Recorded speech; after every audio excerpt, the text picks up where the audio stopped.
अगला प्रश्न ललित मीणा। प्रश्न संख्या 376। माननीय मंत्री जी। माननीय अध्यक्ष महोदय, खंड 1 भरतपुर एवं कोटा संभाग में से भरतपुर संभाग में सरसों फसल का बुआई क्षेत्रफल अन्य फसलों से अधिक होने के कारण डीएपी की मांग अधिक रहती है। राज्य सरकार द्वारा सरसों फसल की मांग अनुसार डीएपी की उपलब्धता सुनिश्चित करने हेतु सीजन प्रारंभ होने से पहले राज्य में 1 लाख मीट्रिक टन का स्टॉक सुनिश्चित किया गया था। रबी सीजन 2025-26 के प्रारंभ में भरतपुर एवं कोटा संभाग में 30,658 मीट्रिक टन डीएपी का स्टॉक उपलब्ध रहा है। रबी 2025-26 में भरतपुर व कोटा संभाग के जिलों में डीएपी की मांग एवं उपलब्धता का विवरण परिशिष्ट 1 पर संलग्न है।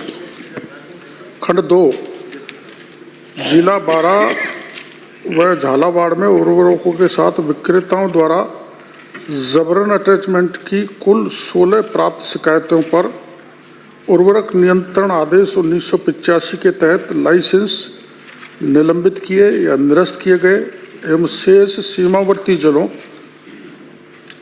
भरतपुर, धौलपुर, डी,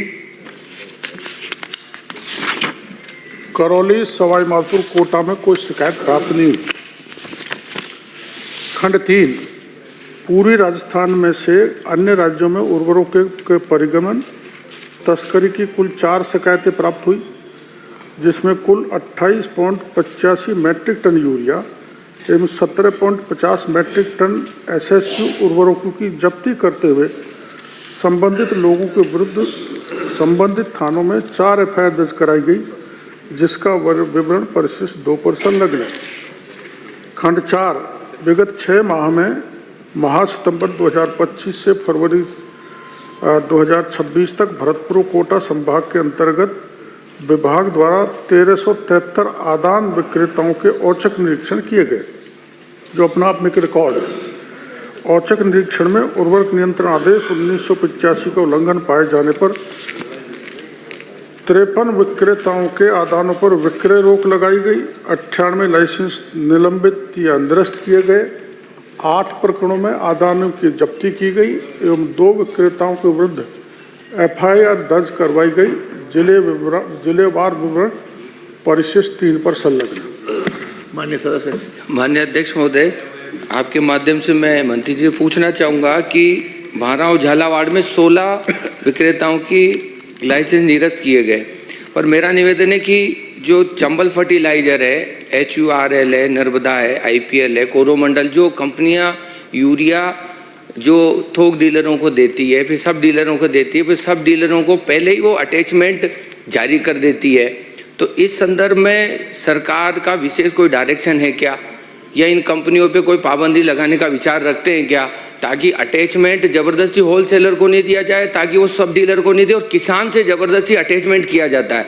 तो सरकार कोई इनके अटैचमेंट के विरुद्ध कोई ठोस नियम बनाने का, या ये जो कंपनियां इनको इनके प्रति कोई कार्रवाई करने का विचार रखती है, या सरकार का कोई आदेश है पहले से? माननीय मंत्री महोदय। माननीय अध्यक्ष महोदय, जैसा माननीय सदस्य ने पूछा है, जो अटैचमेंट खाद के साथ देते हैं विभिन्न प्रकार के, जो जिसकी किसानों को आवश्यकता नहीं होती लेकिन जबरन दे देते हैं, वो किसानों पे एक आर्थिक भार आता है।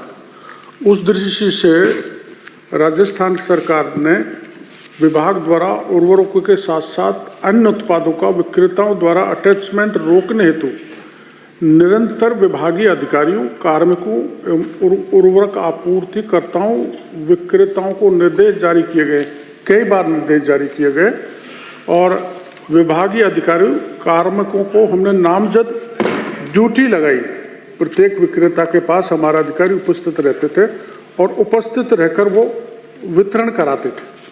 इसके अलावा हमने उर्वरकों की उपलब्धता सुनिश्चित करने के लिए राज्य और जिला स्तर पर फर्टिलाइजर रेगुलेटरी टास्क फोर्स का गठन किया गया था। धरती माता बचाओ अभियान के तहत ये जो उर्वरकों का संतुलन उपयोग और जबरन अटैचमेंट राज्य से बाहर परिगमन, अवैध विक्रय, कालाबाजारी, अनुदानित उर्वरकों का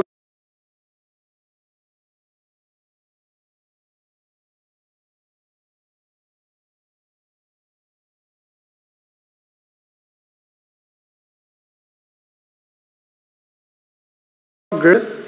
जिला और ब्लॉक एवं पंचायत स्तर पर निगरानी समितियां बनाई गई, जिससे सख्त निगरानी चल सके और इनका डाइवर्जन नहीं हो। चौथा, जो जैसा कि माननीय सदस्य ने पूछा क्या क्या कार्रवाई की, राज्य में अधिसूचित 744 उर्वरक निरीक्षकों द्वारा औचक निरीक्षण के दौरान 11,938 निरीक्षण किए गए, बड़ी तादाद में। 18,319 उर्वरकों के नमूने लिए गए। 765 फर्मों को कारण बताओ नोटिस दिया।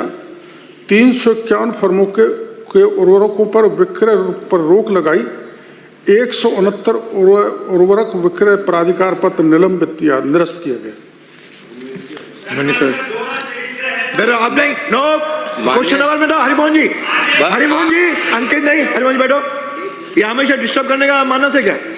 माननीय अध्यक्ष महोदय,